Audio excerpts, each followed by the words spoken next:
Welcome to Mindless Entertainment. My name is Jesse Milestone, and the Sonic the Hedgehog trailer made its debut just a few short days ago, and in that time, it is already vying to be the new YouTube Rewind. And it was featuring a gajillion more likes than dislikes, or more dislikes than likes. That's just a spitball number. Don't quote me on that. And so, of course, word has gotten back to the studio, and director Jeff Fowler has come out to say, of course, what any reasonable person in the situation would say, which is that, fuck you, you stupid man babies. Y'all are just hating because you're racist. Anyone who does not like this design for Sonic is clearly just racist, is intolerant, is probably a homophobic baby killer as well. Except that, oh right, he didn't say that because that's stupid. And only stupid people say that. I can't think of a person who in their right mind who would possibly think that that would be an okay thing to do or say. But I digress. Instead, he says, you have spoken. I will not drop this nightmare fuel on you all because you said not to. And I will respect your decision not to have nightmare fuel. We will fix this. Now, the release date for the movie is said is November 8th. Will they be able to fix it in time? I don't know. I don't know how this technology stuff works. Is it as simple as redrawing Sonic and then cutting and pasting him back into the places where he already exists? I don't know. Maybe it is. Maybe they can just do that. They already have all the motion capture and stuff done. Maybe they just redraw him and just go through and select the image and replace it. Maybe it's that, so it's probably not. It's probably like tons and tons and tons of work, and many workers will die of exhaustion trying to reimagine this in time for its November 8th release date. That said, expect to hear that release date pushed back, or to have Paramount go, no, you can't fix it now. We already have the PR marketing campaign and everything done. And then the director has to turn around and say, sorry guys, nightmares for you anyway.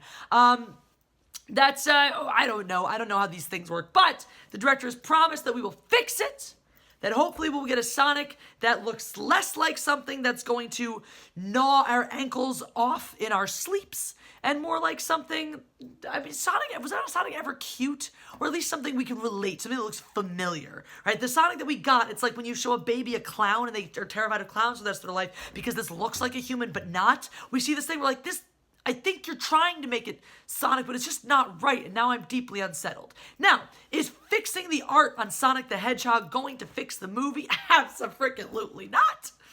If you watch my other video, my response to the initial trailer, you'll know that there are plot holes McGee in the trailer alone. That there are confusing elements where they make it very unclear as to who the protagonist and the antagonist are. I mean, generally speaking, when you make a film based on a video game that not a lot of people play, that also hasn't released any new content in a long time, you may not want to just rely on people's understanding of the source material to know who these characters are and whether they are good or bad or something else. You know, because you do something like call a movie The Terminator, and you might think the Terminator's the main character. But in the first one, he's the bad guy. Still kind of the main character, but the bad guy. So, my point is that you might want to just clue your audience in. Just tell them, like, I'm not a fan. You don't need to tell me what to think. You just need to tell me what to expect. I'll formulate my own opinions happily. But I think you went a little too far in the, like, let's make it ambiguous so you don't know what the hell is going on or what the point is. Like, why is the world in jeopardy? The world's in jeopardy from Dr. Robotnik, even though Sonic he's called in to save it from Sonic, and it's just all very convoluted. So no, making Sonic less likely to give children permanent mental scarring is not necessarily going to save the movie. It is, however, a compelling reason for me to go see it. Was I going to see this movie anyway? Probably. How can I resist a hot steaming pile of dog shit this entertaining and enticing? I was probably going to go see it anyway. Maybe not in theaters. Maybe it would have passed in the theatrical run. But now I will give Paramount my money because they listened. Because they said, or someone who works for them says, we care about what you think. Your opinions matter to us. We will take your opinions into account, and they will influence the choices we make, even at this point, even at this very deep point in the process. Now, how it got to this point in the process is beyond me. How it got through so many focus groups and approval panels and everyone going, yep, seems fine, is beyond me. Maybe it was just a hoax in the first place. Maybe they already have the redesigned Sonic ready and waiting to go, and this was just a publicity stunt to make everybody care more about the film because the director listens to us. I don't know. I don't know these things. I'm just yelling in a hotel room dressed like Chewbacca. Rest in peace, Peter Mayhew. That's all. So I don't know, but I will go see it because I feel validated. I feel like me as one voice in a gajillion of the voices all shouting the same thing somehow got someone's attention. How do we manage that? Everybody saying the same thing at the same time. Who'd have thunk it? Got someone's attention, and those people are saying, we respect your opinion. And we want to honor that opinion by not giving you nightmares for the rest of your life. Now, there are other ways they could have brought us around to this film and this character. The thing that comes to mind for me is Gritty. Now, if you're not familiar with Gritty, I'm going to show you. This is Gritty. This is when the Philadelphia Flyers decided they needed a new mascot. This is what they thought would be a good idea. Let's just take the Philly fanatic and give him a really bad meth habit. And that'll make a great mascot. And so, of course, everyone looked at this and said, oh my God, stuff of nightmares. Why would you do this to us? And all they had to do, children liked him because children got a day off of school to see him released. But all they had to do was put him out on social media, the entire town talking about how terrifying and horrifying he was. So he's trending immediately because he's a topic to talk about. Because, I mean, if someone said, this is what represents our team, wouldn't you be talking about it too?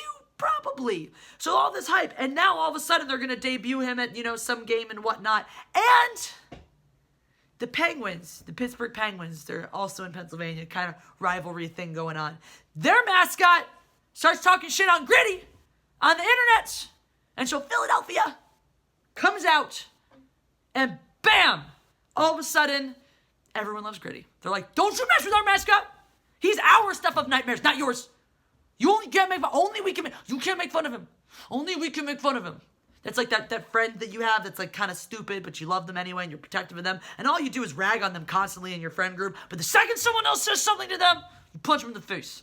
So we love Gritty now. Anyway, the point is that they could have done something like this with Sonic. They could have manufactured something like that. They could have brought another character that maybe we like less into the fray. Like maybe evil Barney pops up and starts mocking Sonic. They could have manufactured a way to bring us on board with creepy Sonic. That said, as much as I love and embrace Gritty as my Lord and Savior, I am glad they didn't do the same thing with Sonic. Because while I've come to understand that Gritty is just a regular old person from Kensington, that Sonic is truly terrifying and can't be salvaged in his iteration. I think with the number of and perhaps that was it. Perhaps just nobody at the studio was clever enough to draw him in a reasonable way, and then all the fan art came out, and everyone was like, "See, you could have done this." They were like, "Ah, shit, yeah, we could have." So that I don't know. I'm not in these marketing meetings. I don't do the thinking thoughts. But anyway, are you gonna see Sonic the Hedgehog? Does he mean a lot to you? Is he part of your childhood? He's not part of I know I played the games at some point. I know I have, and he goes fast, and there are rings, I guess. And I mean, there's some. Look, I'm being harsh. This movie's gonna be trash. It does look like it's gonna have some decent special effects, maybe, or at least some fun use of action sequences. There could be some exciting action sequences that are fun to watch. I'm not gonna say that it's gonna be hot steaming dog shit. I'm just saying that Detective Pikachu is gonna be way better in spite of having probably like one of the worst. Let me just talk about that one quick second. Detective Pikachu, probably one of the worst names for a film that I can think of. But anyway, that aside, no, I'm gonna see it. Thank you, Paramount, for listening to our cries of horror and for fixing that, for taking the nightmares away. If only Lucasfilm could do the same. That would be nice. Anyway, that's it. I'm wrapping this up here. Guys, if you have not got my Jesse Shoots First shirt, you should. Anna, that Star Wars girl, designed this with her hands, and it looks awesome, and you should get one. I put the link somewhere on this page here so that you can find it. Also, there's a video popping up that says get involved with me. Click on that link if you want to know how to get involved with my Patreon. Links to Teespring if you want other awesome merchandise, all sorts of other things. And that's stuff. So yeah, and thank you for watching. Make sure you press the like button. I forgot to say that. Press the like button. Share the video. All your comments, all your interaction helps it so much more than you know. So I really, really appreciate everyone who watches and everyone who engages. Thank you so much. And I know this is not the cow video. So if you're here being like, why did you talk about the cow? It's coming. It's coming. It's coming. I'm building hype, right? I'm using marketing. I know about marketing. Anyway, that's all. God Empress out.